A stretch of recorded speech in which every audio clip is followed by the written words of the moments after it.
Welcome back, guys. It's Chanel here. In today's video, I want to share my experience of visiting one of the great world wonders. In my opinion, I think it's the best, the Great Wall of China.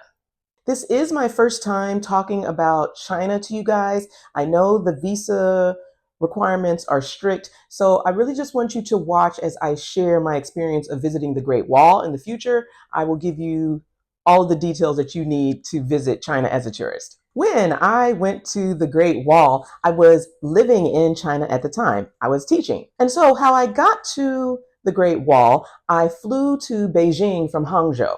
I had already booked my tour online. There are different ways for you to get to the wall. There are private tours, you can do a small group tour, or you can explore yourself. I opted to book with a tour company because they offer you transportation. You're not going to have to worry about taking the public bus to get there on your own. They include lunch and there's a guide. I decided that I wanted to see Jinshanling. There are different sections of the wall, and Jinshanling is actually 2 hours away from Beijing. Half of it is preserved and half of it is wild. I really wanted an authentic experience that was away from the crowds. So I chose the Jinshanling. The private tours are going to cost you more. I want you to be mindful of that. The tour company that I booked with was China Hiking. As of now, I am not sure if they are in operation, you guys. A few other tours that I'm going to recommend. We have the Beijing hikers. Yes, you can hike the wall. That's what I ended up doing at Jinshanling.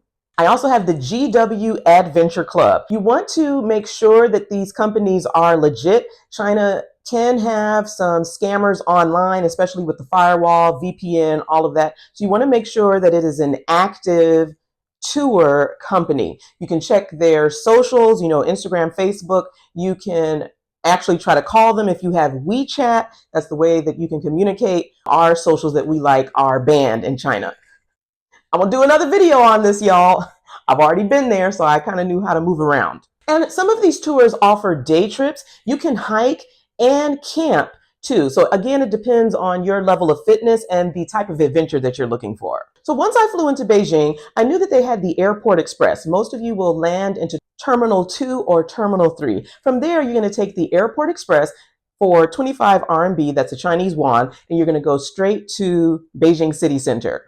It's probably going to take you about 20 minutes. Once I made it to Beijing, it was time for me to go to the hostel. The hostel I stayed at was YOLO House Beijing. At the time, it was obviously operating. I found it through booking.com. I'm going to show you some pictures. Right now, I am not sure it is in existence. But there are other places for you to stay at, whether it's a hotel, Airbnb, bed and breakfast. Beijing is going to have it all. You could even decide to stay closer to Jinshanling. Remember, I mentioned it's further away than Bottling or Matanyu.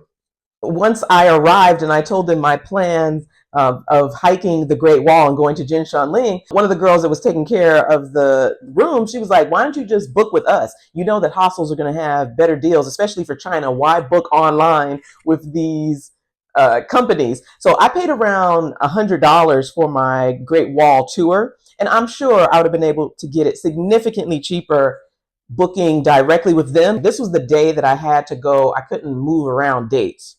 If you are in the city, the capital, especially for world wonders, like these are top tourist destinations, you're going to be able to find a deal, especially in China. There's always someone willing to give you a discount. In this case, I was like, I'm going with this tour company, and that's that. So I was fine with the $100 price. You are going to need to bring some specific things for hiking the Great Wall when it comes to clothes, food. Let me just run down a quick list for you.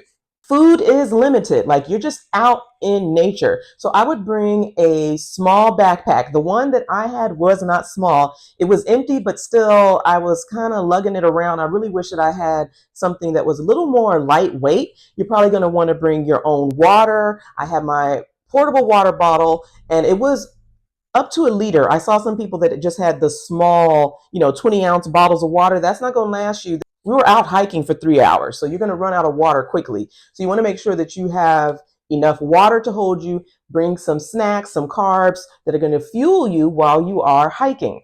I packed everything but a hat and sunscreen. For the sunscreen, you're not going to want to use the spray. Sometimes at the airport, Beijing is kind of picky with this. You want to have the sunscreen cream. But again, you're outside in the open. If it's a bright, beautiful, sunny day, you are out in the elements. You make sure that you are protecting your skin. You want to have comfortable walking shoes that are already broken in. I wore my Merrell hiking shoes. You know, they have really good traction on the soles because we were walking over rugged terrain. There's loose rocks and it can get very steep. Some people were falling. If the terrain was so rugged, I would just get down on my butt and just slide down. There's no reason for me to just be tumbling and tossing all the way down the wall. You want to have a shirt that is moisture wicking. You are outside in the elements. If it's a hot day, I went in the summer, so you know I was sweating up a storm. And just have that moisture wicking shirt. I just had on a pink Nike shirt, something simple. My pants were not the best, you guys. I had on like some jeggings, some jeans, and they were clinging to my legs. I really should have maybe wore some leggings, you know, just something comfortable, loose pants for hiking. And here you see the group. It was about 10 to 12 of us. This is what they were wearing. Most of us had backpacks because we were told in advance of things to bring. Thankfully, I was able to get a hat. They gave me one at the hostel. You really do not want your eyes, some people wore sunglasses, to be in the sun. That can really disturb you the entire hike. So you probably want to wear sunglasses. A lot of people had, you know, the floppy hats. You can wear a visor, just something so your eyes are protected. You need to be able to have clear vision of where you're walking. Some guys are wearing shorts. I saw a guy, he was doing a photo shoot. He had on other types of clothes. So he was doing his own thing. Drones are not allowed on the Great Wall. You're going to want to make sure that you have your batteries for your camera if you're bringing that. I filmed everything with my iPhone 6. I did have a power bank. Now, when we're talking about fitness levels, I am not the most athletic person when it comes to hiking and trails. I'm usually the one in the back. I've done a couple Tough Mudders. I was barely surviving there. For the hike, I didn't do any strength training or anything like that to prep myself for the hike. Usually I'm not hiking for 3 hours, so this was moderately, I'll say it was difficult for me. Like I said, I was dead last, but you know what? I still got to the top and I was able to see the views like everyone else. If your fitness level, like I'm showing you the picture of the wall, I started here and yes, I went all the way, at least with this group. And that's what I really like about China hiking. They told us what to expect in advance. They weren't going to leave anybody behind. However, if you think this is kind of out of your level of fitness, what you can do when you get to the entrance, they do have cable cars. Our group decided to do the hike. No one can opt out and, you know, just panic and be like, oh, I paid for this, but this looks too challenging. I want to go back and do the cable car. No, you in this for the long haul. Bringing a small, you know, those crushable backpacks, ones that you can fit inside of your regular luggage, because I flew to Beijing with just a backpack. I didn't have a small crushable backpack, so I just had to take the one that had all of my things in it, and I just left those in the hostel. It allows you to have everything on your back, and while you are trekking, you know, you are able to have your hands free. Sometimes you need your hands to help break a fall if you're sliding down on the rocks. This is why they recommend a backpack, and you can keep your water on the side pocket. The Great Wall opens at about 4:30 a.m. and it closes at 6:30. Depending on which section you are going to, there's going to be different opening and closing times as well. Our entrance was already included in our tour company ticket, but if you decide to do the self-guided tour, it's going to cost 65 RMB. There are different entrances. You have them at the east and the west gates. And if you want to skip the initial climb to the mountain, what you can do is you can take the cable car straight to the tower, and that's going to take you about 15, 17 minutes. How to get to Jinshanling from Beijing. Like I said, we did it with the tour company. So I had to meet them at the train station at about, you want to get there before 8:30. That's when we were supposed to depart. But of course, they have to wait for all of the group to get there. And then we drove. It's about 2.5 to 3 hours, and we got to Jinshanling. If you're doing self-guided, you could take the train, and then they have a public bus. That's not going to go to Jinshanling. That's going to take you to Bottling, the one that is going to be the most crowded with all of the Chinese locals. You're going to have a lot of tourists there. And it's just a lot going on from what I've heard. So that's why I opted to do Jinshanling. Once we made it to Jinshanling, our journey began. Our adventure began. Y'all, we hiked for about 7 miles. It took 3 hours. I'm not gonna lie, I was struggling. I was breathing heavily. Thankfully, I had water. Sometimes the group, I'm 40 plus. Back then, I wasn't 40 yet. But still, like, I was taking my steps slowly. I may have fallen a couple times. I don't really remember.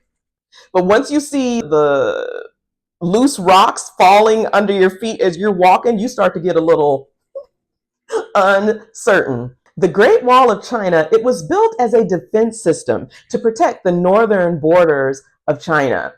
I think the highlights for me were seeing the broken sections of the wall. I think of the workers who built the wall, like their strength and endurance for them to just build this massive landmark. It is man-made, of course. To me, it's the best world wonder that I've visited. I've been to 5. This was my second one, and I was just in awe. Even though I was struggling with the hike, once I got to the top, I just was in amazement. I was like, I did this by myself. I mean, I was with a group, but I was last, so it was like I was by myself. You know, those young kids, they can easily zip up the mountain. But I took my time, and it was good too. Like, they had me in their eyesight. It wasn't like, oh man, we can't wait for this old lady to hurry up. But while I was taking my time, of course, I'm like, I'm going to show you guys what the Great Wall of China hike is like. So, you know, I was recording my video, trying to get pictures of myself. I was enjoying my time. Like, I'm never going to be able to visit the Great Wall again. At least I don't think so. This is a once in a lifetime experience. We were able to walk to different watchtowers. We saw the clay block, and our guide, he was from Mexico, did a good job of explaining tidbits about the wall. Sometimes I was listening, other times I was just trying not to fall. And what I really liked about Jinshanling with this tour, they gave us time to soak it all in. I've been to some other world wonders where it is rushed and hurried. I don't even get to bask in the beauty. Here, we were there for 3 hours. You could take as much time as you need, as many pictures. You could just sit and enjoy the view. Like, I was on top of the world. Since there weren't as many crowds, you don't see kids running because I think it's too dangerous for children. Sometimes we wouldn't even see any other groups. It's not like we had to rush there to beat any of the other tourist buses. It was peaceful, it was serene, and I'm surrounded by the mountains. There's green nature, and I'm on the Great Wall of China. Are you kidding? It doesn't get better than this. There are sections of the wall where they're going to say it's the most beautiful. I think what hiking route that we did, whatever the guide chose, was great. I am going to say that some tourists who've been on Jinshanling, unfortunately, have been leaving trash on the wall. Please do not do that, you guys. We want to keep these sites as well preserved as we can. What I would advise you to do, if you are going to be eating while hiking, you want to bring a plastic bag, and you can, you know, dispose of your trash in there, put it in your backpack, because once you descend the mountain, it's going to be time for you to eat, and you can throw everything, toss anything out there. Don't do it on the Great Wall. Like, let's have some class. Also, bring your own toilet paper. If you are unable to hold it, most people went to the bathroom before we started the hike, but again, that's 3 hours. I went through all of my water because I was sweating so much. Towards the end of the hike, I was like, man, if we don't get down to this lunch just so I can use the bathroom. And that was the first thing that I did. But some people cannot hold it. And, you know, they say it's not good to hold it anyways. What you can do is bring your own toilet paper, and you're out in the wild. So, you know, you just go handle your business. There were times where the guide would talk to us, so we were just standing, and then we would continue on. So I think he really set a good pace for the group. Don't leave any trash, and bring toilet paper.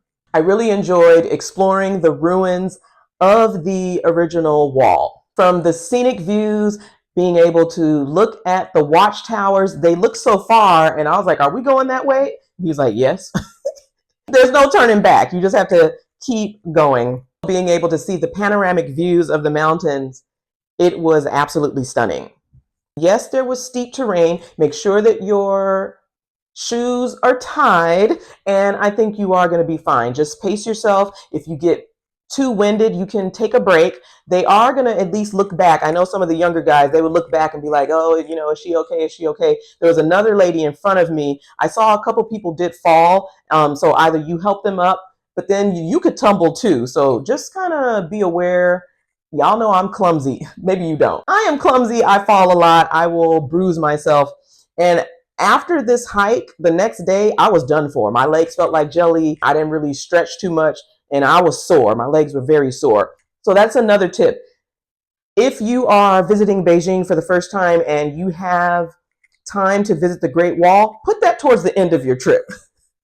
Because you're going to want to soak your legs in the tub. You're going to want to go to a spa or something to recover. Or you could just fly out and, try to rest on the plane.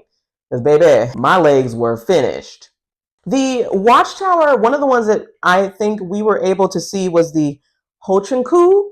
And then when we descended the mountain, and then we were on Zhuangdoku. Y'all correct me if I'm wrong. At the end of the hike, we went back down and they had lunch prepared for us. This is going to be traditional local cuisine. And for vegetarian, they did have rice. There were vegetables. I was able to drink some juice. But really, I returned to Beijing and I was able to eat there. There were a lot of restaurants where I was able to eat. In the future, I will tell you my experience as a vegetarian in Beijing. I lost a lot of weight. Shout out to China Hiking. I want to thank you guys for making sure our small group was safe and that we were able to have one of the top experiences of hiking Jinshanling. It was unforgettable, and now I'm sharing it with you. If you enjoyed this video, go ahead and let me know in the comments. This is my 50th video. I want to thank you guys so much for supporting the channel. You don't even know, the growth. If you're interested in seeing another world wonder that I was able to visit, go ahead and click here. Remember to tune in every Tuesday so you don't miss out on any of my free travel videos. Thanks for watching, and I'm going to see you next week.